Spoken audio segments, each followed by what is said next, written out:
Para se të filloj historinë time, dua t'ju bëj një pyetje shumë të rëndësishme. A do të pranoje ti të martoheshe me dikë që e urren më shumë se gjithçka në botë, vetëm për të shpëtuar familjen tënde nga turpi dhe nga hakmarrja? A do të sakrifikoje lumturinë tënde për nderin e atit tënd? Ju lutem, shkruani në komente çfarë do të kishit bërë ju në vendin tim. A do të kishit pranuar një martesë të tillë? A do të kishit gjetur zgjidhje tjetër? Më tregoni mendimin tuaj sepse historia ime është e vërtetë dhe çdo ditë pyesem nëse ka marrë vendimin e duhur. Dhe tani, dëgjoni historinë time. Emri im është Elira. Kam 24 vjeç dhe jam rritur në një fshat të vogël në veriun e Shqipërisë, ku traditat janë më të forta se ligjet e shtetit dhe ku ndera e familjes është më e vlefshme se vetjeta. Kjo është historia ime, historia e një vajze që u detyrua të martohej me armikun më të madh të familjes së saj për të shpëtuar babain nga turpi dhe nga gjaku që do të derdhej. Por, le t'ju tregoj nga fillimi. Ishte një mbrëmje marsi, kur era e ftohtë e malit të bjeshkëve hynte në përçarjet e dritareve të vjetra të shtëpisë son. Unë isha në dhomën time, duke lexuar një libër që ma kishte dhuruar mësuesi im i letërsisë. Ëndërroja të shkoja në universitet, të studioja dhe të bëhesha gazetare. Babai, megjithse konservator, më kishte mbështetur gjithmonë në shkollë. Ai thoshte se edukimi ishte një pasuri që askush nuk mund ta merrte. Por ajo mbrëmje, gjithçka ndryshoi. Dëgjova zëra të lartë që vinin nga dhoma e madhe e shtëpisë. Babai fliste me dikë dhe toni i zërit të tij ishte diçka që nuk kisha dëgjuar kurrë më parë, një përzierje frike, zemërimi dhe dëshpërimi. Lash librin me njan dhe zbrita shkallët në majtë të gjishtave. Nëna ishte në kuzhinë, duke përpjekur të shpirë me duar të dridhura dhe syt i kishte të kuq nga të qarat. "Nën, çfarë po ndodh?" pyeta me zë të ulët. Ajo më shikoi dhe në atë çast pash diçka që më tronditi thellë, një frikë të thellë që ja mbulonte fytyrën. "Shko në dhomën tënde, Elira, kjo nuk është për ty," më tha, por zëri i saj po thyhej. "Por nën, shko," bërtiti ajo, dhe unë kuptova se diçka shumë e keqe po ndodhte. Megjithatë, nuk shkova. U fshiha pas derës së dhomës së madhe dhe dëgjova gjithçka. Babai po fliste me vëllain e tij, xhaxhai në rok. "E di çfarë do të thotë kjo rok? Do të thotë se ne jemi të përfunduar. Ai njeri, ai kafsh, ka çdo provë kundër meje. Nëse ai i shkon policisë, unë do të pushoj në burg për 10 vjet, mbase edhe më shumë." "Po si ndodhi kjo, vëlla?" pyeti xhaxhai me zë të rëndë. "Si mundet të hysh në atë marrëveshje me Dritonin?" Driton Kelmendi. Vetëm kur dëgjova atë emër, zemra filloi të më rrahte me forcë. Driton Kelmendi ishte djali i Arben Kelmendit, një familje që familja jon e urrente prej 3 brezash. Hakmarrja mes dy familjeve kishte filluar kaq shumë kohë më parë sa askush nuk e mbante mend saktësisht pse. Por gjaku që ishte derdhur nga të dyja anët kishte thelluar urrëtitjen brez pas brezi. Babai vazhdoi. "Kisha borxh, e di që nuk duhej ta bëja, por kisha nevojë për para që të shpëtoja tokën tonë. Dhe Dritoni, ai më ofroi para, por unë nuk e dija se ai po më ngrinte një kurth. Tani ai thot se unë kam firmosur dokumente që provonin se unë kam vjedhur nga komuna, se kam falsifikuar letra pronësie. Ai ka gjithçka rrok, dhe nëse nuk i jap atij çfarë më kërkon, ai do të më shkatroj." "Çfarë të kërkon?" pyeti xhaxhai. Një heshtje e gjatë ra në dhomë. E dëgjova babain të merrte frym thellë, dhe pastaj fjalët që dola nga goja e tij më ngrinin në vend sigur. "Ai më kërkon Elirën. Dëshiron ta martoj vajzën time." Zemra më ndaloi. Nuk mund të kisha dëgjuar mirë. Kjo nuk mund të ishte e vërtet. "Ti je i çmendur," bërtiti xhaxhai rrok. "Si mund të pranosh një gjë të tillë? Ajo familje na ka vrarë gjakun. Ata kanë vrarë të atin tënd. Ata kanë marrë prej njësh gjithçka që kishim. Dhe ti do t'ja japësh vajzën tënde njeriu që t'ka vendosur këtë kurth djallëzor? Ç'opsion kam unë, rrok?" ju përgjigj babai, dhe zëri i tij ishte plot dhimbje. "Nëse nuk e bëj, unë do të shkoj në burg. Familja jon do të mbetet pa asgjë. Emri jon do të përfundoj në balt. Elira do të jetë bija e një kriminali. Askush nuk do ta martohet me të, dhe ajo do të mbetet e vetmuar tër jetën. Por nëse ajo martohet me Dritonin, ai premton se do t'i djeg të gjitha provat, se do të na fal borxhin dhe se do ta trajtoj mirë." "Po ti u beson atij?" pyeti xhaxhai me përçmim. "Ai është një gjarpër. Ai do ta përdor atë vajzë për ta shkatruar ty, për ta përullur familjen tonë përpara gjithë fshatit. E di, tha babai me zë të thyer, por ç'opsion tjetër kam? Nuk dëgjova më. Këmbët më dridhen dhe mbështeta shpinën në mur duke u përpjekur të merrja frym. Kjo nuk mund të ishte e vërtet. Kjo nuk mund të po më ndodhte mua. Dritoni Kelmendi. E kisha parë disa herë në fshat. Ishte një burr i lartë me shpinë të drejtë dhe sy të zinj që shikonin të gjithë me përbuz. Ai ishte 30 vjeç dhe thuaj se kishte punuar në Tiranë në biznese të dyshimta, se kishte lidhje me njerëz të rrezikshëm. Por që kur ishte kthyer në fshat 2 vjet më parë, ai kishte filluar të ndërtonte një perandori. Kishte bler toka, kishte hapur biznese dhe kishte filluar të mbledh borxhe nga njerëzit që kishin nevojë për para, siç kishte bërë edhe me babain tim. Dhe tani, ai më donte mua, jo sepse më donte, por sepse kjo ishte hakmarrja e tij e fundit. Të martohej me vajzën e familjes që e urrente, ta përulte familjen tonë përpara gjithë fshatit dhe të na mbante nën kontroll për gjithë jetën. Dera u hap dhe babai doli. Ai më pa duke qëndruar atje dhe fytyra ju zbe. Elira, filloi ai, por unë ndërprera. E dëgjova gjithçka, thash, dhe zëri im duke i huaj edhe për vete. Ti do të më martosh me Dritonin Kelmendi. Elira, ti nuk e kupton. E kuptoj shumë mirë, i thash duke e shikuar drejt në sy. Ti ke bërë një marrëveshje të ndyrë me armikun ton, dhe tani unë duhet të paguaj çmimin për gabimin tënd. Mos më fol kështu, tha ai me zë të ashpër, por pastaj i iku zëri. Unë e kam bërë këtë për familjen. Nëse nuk e bëj, ne jemi të humbur. Ti je e humbur. Dhe nëse e bëj, atëherë çfarë jam unë? Ju përgjigja me lot në sy. Një sakrifik, një cop mishi që ti e tregon për të shpëtuar veten? Babai ul në karrige dhe futi fytyrën në duar. Ti nuk e di se sa shumë më dhemb kjo, Elira, por nuk kam zgjidhje tjetër. Në atë çast, hyn nëna me një tepsi me kafe të trishtuar, por duart i dridheshin aq shumë sa që kafeja derdhet në tepsi. Ajo e vuri në tavolinë dhe më shikoi me sy plot lot. Elira, bia ime, tha me zë të thyeshëm, ne nuk mund ta bëjmë këtë. Është e pamundur, nuk mund ta dërgojmë të ajo familje. Atëherë çfarë duhet të bëjmë, grua? I tha babai me zemërim. Duhet ta shoh veten në burg, duhet i shoh ty dhe Elirën duke lypur nga porta në port?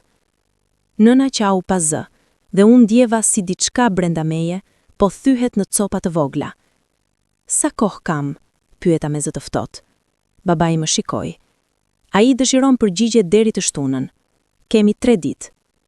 3 ditë për të vendosur nëse do të sakrifikoja tërë jetën time për të shpëtuar familjen.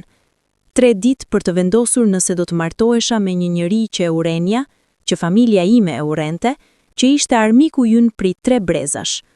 Dhe unë e dija tashmë se çfarë do të zgjidhja, sepse unë isha bia e Kostandin Hysaj, dhe në gjak, unë e kisha nderin e familjes më të rëndësishëm se çdo gjë tjetër, madje edhe më të rëndësishëm se lumturia ime.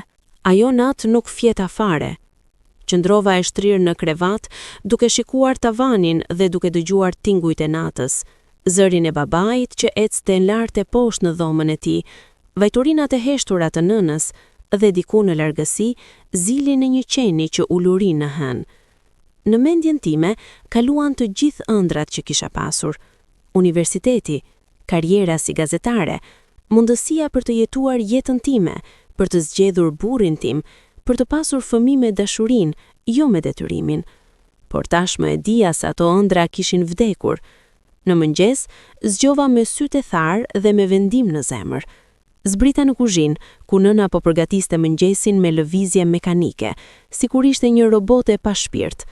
Nën, thash, do ta bëj. Ajo ngriti kokë papritur dhe më shikoi me sy të gjerë. Çfarë thua? Do të martohem me Dritonin. Nëna la lëngu që e mbante dhe erdhi drejt meje, duke më kapur nga krahët. Jo, Elira, ti nuk e di çfarë po thua. Ai njeri është një kafsh, ai do të shkatërroj. Atëherë le të më shkatërroj mua, por jo familjen, i thash, dhe zëri im ishte i qetë por i vendosur. Nëse babai shkon në burg, çfarë do të ndodh me ne? Çfarë do të ndodh me ty, me Besjanin? Besjani ishte vëllai im i vogël, që ishte vetëm 15 vjeç. Nëna qau dhe më përqafoi fort. Ti je një vajzë e mrekullueshme, por kjo nuk është e drejtë. Kjo nuk është e drejtë. Babai erdhi në kuzhinë dhe na pa duke qarë. Ai e dinte tashmë se çfarë kisha vendosur. Elira, filloi ai. Nuk dua të dëgjoj asgjë, i thash, duke e shikuar, por dua të më premtosh diçka. Çfarë? Pasi të martohem, ti do të sigurohesh që ato dokumenta janë djegur, do të sigurohesh që Dritoni e ka mbajtur premtimin dhe do të sigurohesh që Besjart të mos e di kur të vërtetën e plot për këtë martesë. Ai duhet të besoj se unë e kam dashur Dritonin. Babai më shikoi me sy plot dhimbje, por pastaj tundi kokën. Të premtoj. Dhe kështu, fati im u vendos. Atë pasdite, babai shkoi në shtëpinë e Kelmendit për t'i dhënë përgjigjen. Kur u kthye, fytyra e tij ishte e zbetë, por kishte edhe diçka tjetër, një shprehje që nuk e kuptoja, gjysmë lehtësimi, gjysmë turpi. Ai pranoi, tha ai, martesa do të bëhet brenda 2 javësh. 2 javë. 2 javë për të përgatitur për një jetë që nuk e kisha zgjedhur. 2 javë para se të bëhej grua e armikut më të madh të familjes sime. Ditët që pasuan ishin si një ëndër e keqe. Gra nga fshati vinin në shtëpinë tonë për të përgatitur dasmën, por asnjëra nuk më shikonte në sy. Të gjithë e dinin se çfarë po ndodhte. Të gjithë e dinin se kjo nuk ishte një martesë dashurie, por një marrëveshje e dytë. Disa nga gratë më shprehën ngushëllime të heshtura, por shumica vetëm merreshin me punën e tyre në heshtje. Turpi rambi familjen tonë si një re e zezë, dhe unë ndjeja peshën e saj çdo ditë. Por ajo që më ka dhimbte më shumë ishte shikimi i vëllait tim, Besjanit. Ai erdhi tek unë një mbrëmje ndërsa unë isha ulur në balkon duke shikuar malet në larg. "Motër", tha ai me zë të ulët, "pse po bën këtë?" E shikova dhe pash sytë e tij plot pyetje dhe dhimbje. Ai ishte ende fëmijë, nuk e kuptonte pse kjo po ndodhte. "Sepse e dua Dritonin", gënjeva, edhe fjalët mu ngjitën në gryk si helma. "Po të gjithë thonë se ai është armik i familjes son", tha ai. "Thonë se ai është i keq." "Njerëzit thonë shumë gjëra", i thash duke u përpjekur të buzëqesha. "Por ndonjëherë dashuritë më të forta lindin nga vendet më të pazakonta." Ai nuk duke i bindur, por nuk pyeti më. Vetëm më përqafoi, dhe unë e mbaja fort, duke ditur se kjo mund të ishte një nga përqafimet e fundit të sinqerta që do të kisha për shumë kohë. Një ditë para dasmës, merdi një lajmërim që më friksoi. Dritoni dëshironte të më takonte. Ishte e pazakonshme që nusja dhe dhëndri të takoheshin para dasmës, por familja Kelmendi nuk ndiqte traditën kur nuk u konvenonte. Babai ishte kundër, por nuk kishte zgjidhje tjetër. Takimi u caktua në shtëpinë e Kelmendit, një vile e madhe në qendër të fshatit që dikur i kishte takuar familjes tonë, derisa ata e morën me forcë shumë vite më parë. Kur erdha atje me babain, zemra më rrahte me forcë. Porta u hap nga një shërbëtor, dhe ne u hyrëm në një sallon të madh me mobilje të shtrenjta dhe dysheme prej mermeri. Gjithçka dukej e ftohtë dhe pa shpirt. Dhe pastaj ai hyri, Dritoni Kelmendi. Ai ishte akoma më i lartë se sa e mbaja mend, me supet e gjera dhe lëvizje të sigurta. Veshi një kostum të zi, dhe flokët i kishte të krehura mbrapa. Por ajo që më tronditi më shumë ishin sytë e tij, të zinj, të ftohtë, dhe plot me diçka që s'mund ta përcakoja. Triumf, përbuzje, apo diçka më e thellë. "Zoti hysaj", tha ai duke u drejtuar babait me një zë të thellë dhe të qetë. "Faleminderit që erdhët." Babai nuk tha asgjë, vetëm tundi kokën. Dritoni më shikoi, dhe unë ndjeva si shikimi i tij po më depërtonte. "Elira", tha ai, dhe emri im në gojën e tij duke i huaj. "Dëshiroja të flasim pak, vetëm ne të dy." Babai u ngrit me njëherë. "Jo, nuk e lë vajzën time vetëm me ty." Dritoni e shikoi me një buzëqeshje të ftohtë. "Zoti hysaj, nesër ajo do të jetë gruaja ime. Mendoj se mund të kemi 5 minuta vetëm, apo jo?" Babai më shikoi, dhe unë tunda kokën. "Është në rregull, bab. Prit jashtë." Ai doli me hapa të ngadaltë, dhe dera u mbyll pas tij. U mbeta vetëm me Dritonin. Ai u ul në një koltuk përballë meje dhe më shikoi për një kohë të gjatë, pa thënë asgjë. Unë e mbajtja kokën lart, duke refuzuar t'i tregoja frikën. E di se nuk më do, tha ai në fund. E di se më urren. Atëherë pse po bën këtë? Pyeta me zot të qetë, por të prerë. Pse më detyron të martohem me ty? Ai u përkul përpara, duke mbështetur borryllat në gjynj. Sepse familja jote ka marrë prej nesh gjithçka. Sepse gjyshi yt vrau gjyshin tim për një cop tokë. Sepse babai yt na ka përçmuar gjithë jetën, duke na quajtur hajdut dhe kriminal. Edhe tani është koha që të paguani. Duke më përdorur mua si mjet hakmanjeje? Pyeta duke shikuar drejt në sy. Duke u bashkuar dy familjet, tha ai, duke përfunduar këtë luftë të kotë që ka zgjatur shumë gjenerata. Nuk e beson as ti këtë, i thash. Ti nuk dëshiron paqe. Ti dëshiron të na përulesh. Ai buzëqeshi, por ishte një buzëqeshje e ftohtë. Mendo çfarë të duash, por dije këtë. Nesër do të bëhesh gruaja ime dhe do të jetosh në këtë shtëpi. Do të kesh të gjitha komoditetet, do të kesh respekt dhe do të kesh mbrojtje. Por ka një kusht. Çfarë? Nuk do të më kundërshtosh kurrë përpara të tjerëve. Nuk do të më turpërosh dhe do të sillesh si një grua e vërtet, jo si një robëreshe detyruar. Zemra më vlonte nga zemërimi. Dhe nëse nuk e bëj? Sytë e tij u ngurtësuan. Atëherë babai yt do të shoh pasojat e zgjedhjes tënde. Kuptova. Ai ende e mbante kontrollin. Edhe pasi martesë, ai do të vazhdonte ta mbante familjen time nën kërcënim. E kuptova, thash me zë të ftohtë. Ai u ngrit dhe erdhi pranë meje. U ndala, por nuk tërhiqem. Ai shtriu dorën dhe më preku faqen, dhe unë ndjeva një ftohtësi që më kaloi kockave. Do t'jesh një nuse e bukur, Elira, tha ai me zë të ulët.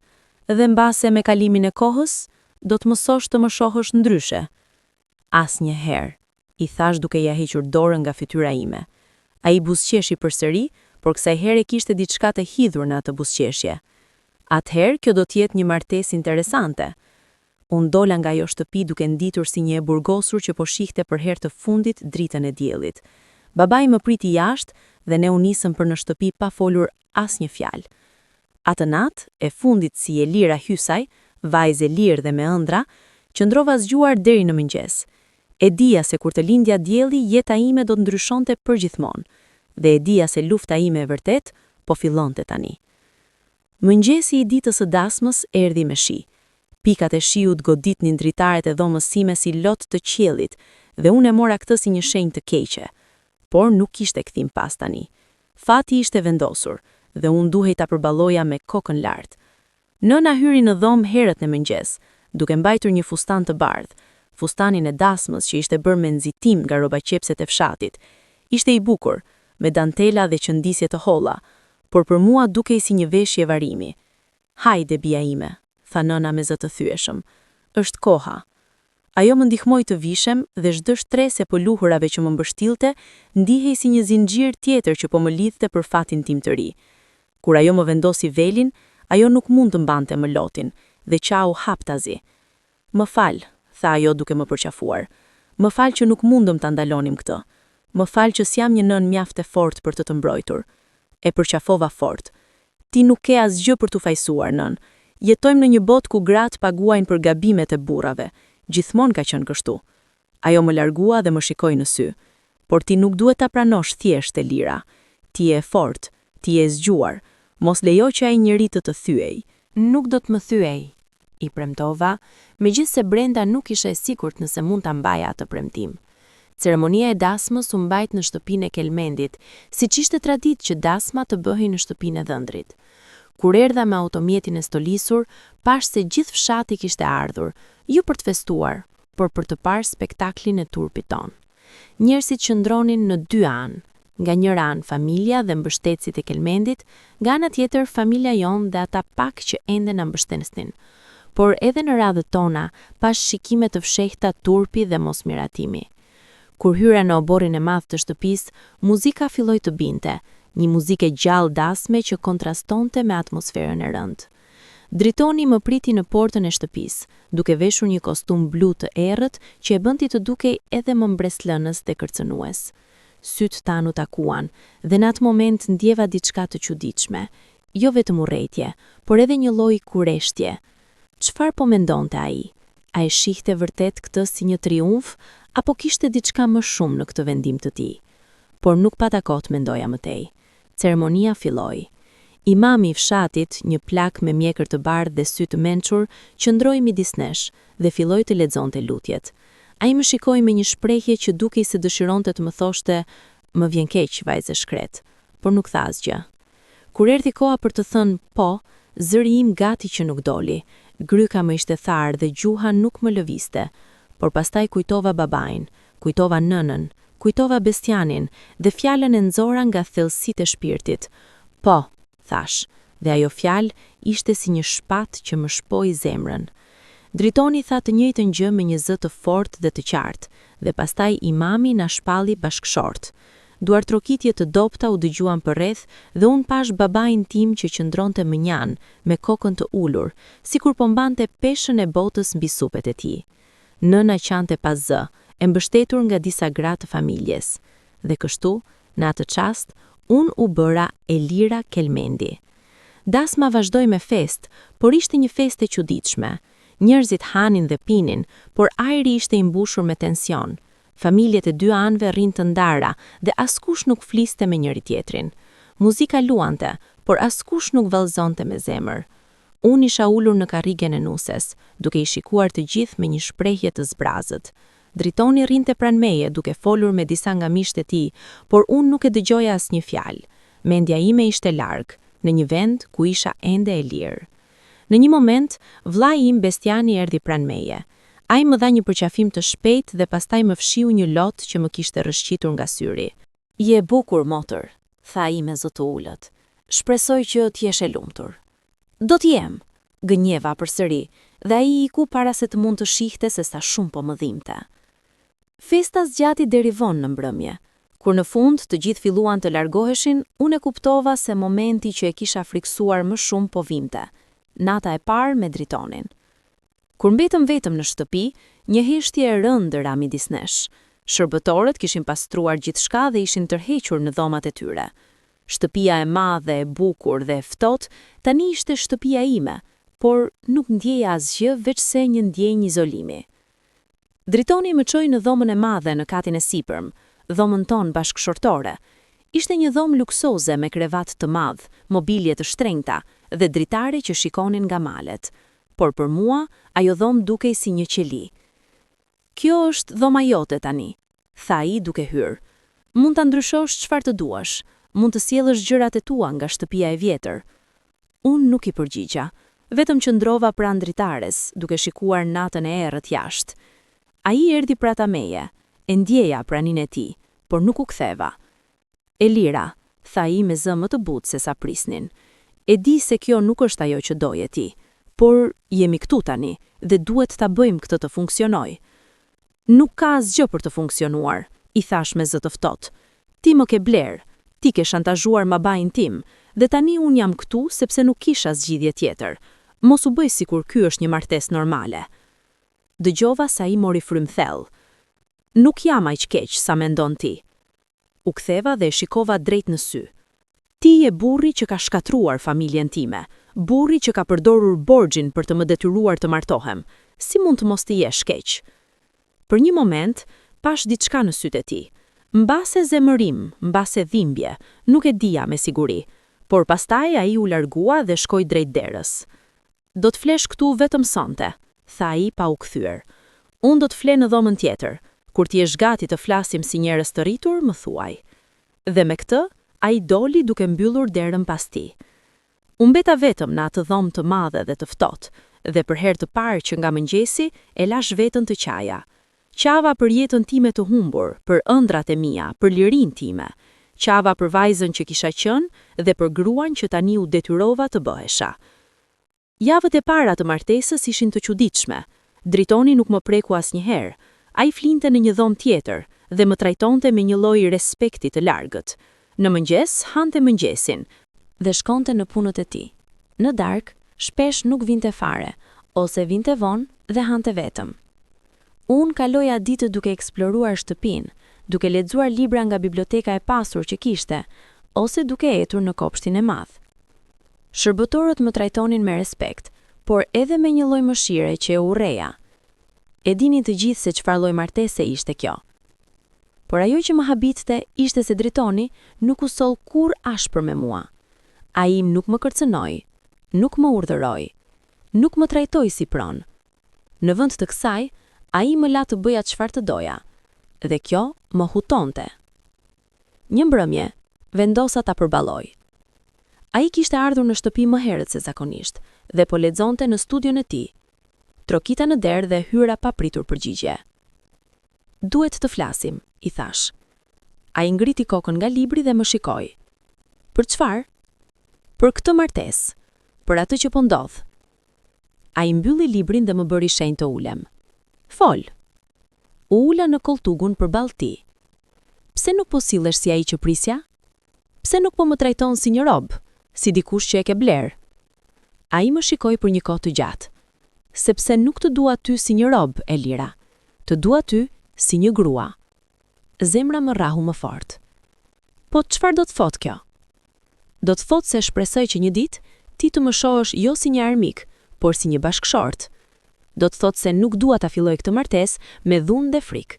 Dua ta filloj me respekt, edhe nëse urrejtja jote për mua është e madhe. E shikova me dyshim, dhe prisje me durim që unë të fal, që të harroj se si erdhe në jetën time? Jo, tha ai. Nuk pres që ti të më falësh, por shpresoj që një ditë të kuptosh se kam më shumë në këtë histori se sa mendon ti. Çfarë do të thotë kjo? Pyeta. Ai u ngrit dhe shkoi pranë dritares, duke shikuar jashtë. Familja jote nuk është aq e pafajshme sa mendon ti, Elira. Babai yt nuk është një viktime e pafajshme, dhe unë nuk jam thjesht një kafsh që dëshiron hakmarrje. Atëherë, çfarë je? Pyeta. Ai u kthye dhe më shikoi me sy plot me diçka që s'mund ta kuptoja. Mbase pikëllim, mbase zemërim të vjetër, mbase edhe diçka më të thellë. Jam një burr që ka paguar çmim të madh për gabimet e prindërve të mi dhe të prindërve të tu, tha ai. Jam një burr që u përpoq ta ndërpres këtë cikël urrejtjeje, por që nuk gjeti mënyrë tjetër përveç se kësaj. Duke më detyruar të martohem me ty? Pyeta me ironi. Duke u bashkuar dy familjet, tha ai. Duke krijuar një lidhje që nuk mund të pritet më. Duke dhënë fund një lufte që ka zgjatur shumë gjenerata. E shikova dhe u përpoqa të kuptoja nëse ai e besonte vërtet këtë, apo ishte vetëm një justifikim për hakmarrjen e tij. Nuk e di nëse të besoj, i thash në fund. Ai buzëqeshi me hidhërim. E di, por koha do të tregoj. Javët u shëndrua në muaj dhe jeta ime në shtëpinë e Kelmendit mori një rutinë të re. Unë ende nuk e doja Dritonin, por fillova ta kuptoja se ai nuk ishte thjesht një kafshë e egër, siç e kisha imagjinuar. Ai ishte një njeri kompleks, i ashpër me armiqtë e tij, por i butë me ata që i ishin besnik. Kishte një inteligjencë të mprehtë dhe një lloj dinjiteti që më habiti. Dhe më e rëndësishmja, ai mbajti premtimin e tij. Djegën të gjitha dokumentet kundër babait tim dhe familja jon u lirua nga kërcënimi i burgimit. Por edhe pse jetoja në një vilë të bukur, me gjithçka që mund të dëshiroja materialment, zemra ime ende ishte e thyer. Ëndroja për universitetin, për lirinë, për jetën që nuk e kisha jetuar kurrë. Një ditë, ndërsa po lexoja në bibliotek, gjeta diçka që ndryshoi gjithçka. Një dosje të vjetër të fshehur prapa librave. Kurioziteti më shtyu të hap, dhe ajo që pash brenda më la pa fjalë. Ishin dokumente, letra dhe fotografi të vjetra, dëshmi për historinë e vërtet të urrejtjes midis dy familjeve tona. Dhe ajo që zbulova ishte e tmerrshme. Hakmarrja nuk kishte filluar për tokë, siç më kishin thënë gjithmonë. Kishte filluar për diçka shumë më të dhimbshme, për një dashuri të ndaluar. Gjyshja ime, Drita, kishte qenë e dashuruar me gjyshin e Dritonit, Altin, por familjet ishin kundër dhe kur ata u përpoqën të iknin së bashku, dy familjet i kapën. Drita u detyrua të martohej me gjyshin tim, ndërsa Altin u burgos për rrëmbim. Kur doli nga burgu pas 5 viteve, Altin u kthye për të kërkuar hakmarrje. Në një natë të ftohtë dimri, ai shkoi në shtëtinë e dritës për ta parë, por gjyshi im e pa dhe mendoi se po përpiqej ta rrëmbente. Në përplasjen që pasoi, Altin u vra. Dhe kështu filloi gjaku. E kuptova tani.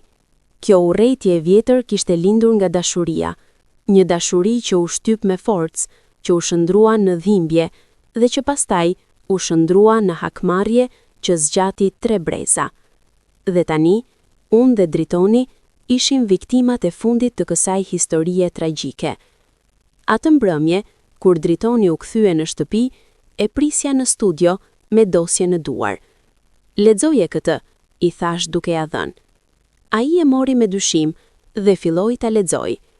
Ndërsa sytë e tij kalonin mbi fjalët, pash se fytyra i ndryshonte, nga hutimi në habin dhe pastaj në diçka që dukej si dhimbje e thellë. Nga e gjete këtë?